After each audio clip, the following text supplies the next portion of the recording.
Hi, my name is Christy. Welcome back to my channel. This is the third episode of neon workout wear. I got a mystery fabric box that had a lot of neon in it, so what else are you gonna do with neon fabric but make workout wear?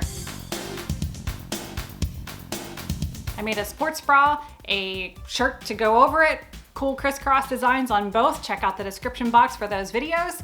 I'm making pants. Do you ever think about how weird the word pants is? Pants. I need to put my pants on. I need pants, guys. I need some pants. How about some slacks? Another weird word. Pantalones. Bloomers. All weird words. Anyways, I'm making workout pants. Leggings. Still another weird word. Stay tuned to the end because I've been doing some 80s music montages for the final reveal. Don't miss it. Don't forget to subscribe to my channel and like this video. If you're ready, I'm ready. I'm so excited. Thanks for being here.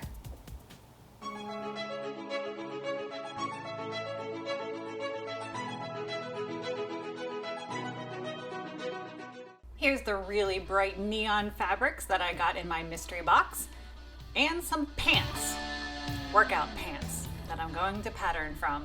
And even though this is super bright fabric, at least it has 4-way stretch, so it's very versatile. And then I try to do a cute little smile in the camera when my contact slips. Then I try to unsuccessfully hide my glasses for the rest of this video. Anyways, I have folded the front of the pants in half so that the inseam is facing to the right and start from the waistband to chalk the edges. Dork. When you get to the waistband, just fold over the top so that you can outline the waistband more accurately. Then invert the pants so that now the back is folded in half. Line up the top, bottom, and the length of the leg with the lines we just made to continue this pattern. Basically, this just creates a front and back piece for each leg. I have doubled over the fabric and I'm cutting out 2 pieces for 2 legs. And I had them laid out all pretty until Roscoe. I smoothed that back out and then we'll move on to the waistband. So I totally misjudged how much of this fabric I had left from my previous project. I wanted it doubled over for a sturdy waistband that won't fall down when wearing it. So I was only able to cut out 1 piece that was the same dimensions of the wide waistband that I am patterning from. I also want to add elastic around the top, which will be sandwiched in between the 2 layers. That is all the fabric I have left. So luckily I have more neon fabric from my mystery box and I'm now tracing around that. I'm also going to cut a layer of this power mesh fabric that I have left over from when I made the matching sports bra. I have lined up the 2 fronts and the 2 backs of the pant legs with right sides together to either serge or zigzag stitch, and have marked the backs with a B for badonkadonk, or booty, or whatever B word you want to substitute here. I just got a new awl tool. I think that's how you say it. It's spelled really weird. Anyways, it helps keep the seams in place while serging. I totally recommend it. Still inside out, flip the pants around and they start to look like pants. Starting with the inseam, line up the 2 seams so that the seam allowances are going in opposite directions. This will reduce bulk. No lady wants any extra bulk in that area. With right side still together, line up and pin from the tops of each pant leg to the bottom. And then zigzag stitch or serge starting each pant leg from the top. Before starting the second pant leg, I do a quick seam check. Everything so far is lining up.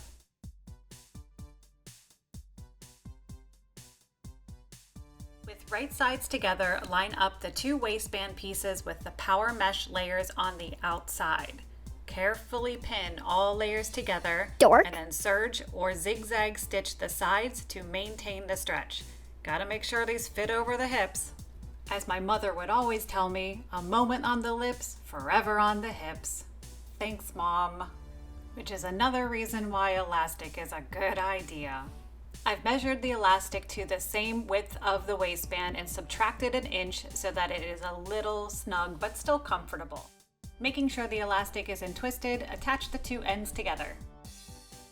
Divide the elastic into 4 equal quadrants and mark them with pins. Then do the same thing with the waistband. Match the 4 points of the elastic to the 4 pins on the waistband. The waistband should be slightly larger than the elastic in each of those 4 quadrants. Working with only one quadrant at a time, stretch the elastic so that it matches the length of the waistband, and then do a zigzag stitch with your sewing machine. When you reach the next pin, do the same thing, stretching the elastic in the next quadrant. This line of stitching will next be folded to the inside so it won't be seen from the outside.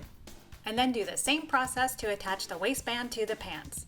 Divide the pants and the waistband into those 4 quadrants again. I found that clips hold these layers together better. Flip the waistband so that the right sides are facing together and line up the raw edges, fitting the pants inside the waistband. Clip the layers together, and then to make it easier on ourselves, let's first sew a basting stitch. A basting stitch is just the longest stitch length on your machine sewn into the seam allowance, and this will help keep everything in place. Next, you can easily finish everything on your serger or with a zigzag stitch on your sewing machine. All that's left is the hem. I've clipped the seam allowance so I can face them in 2 opposite directions. Again, reducing bulk, always good. Fold over each pant leg a 1/2 inch twice to hide the raw edges, and then sew with our friend the zigzag stitch.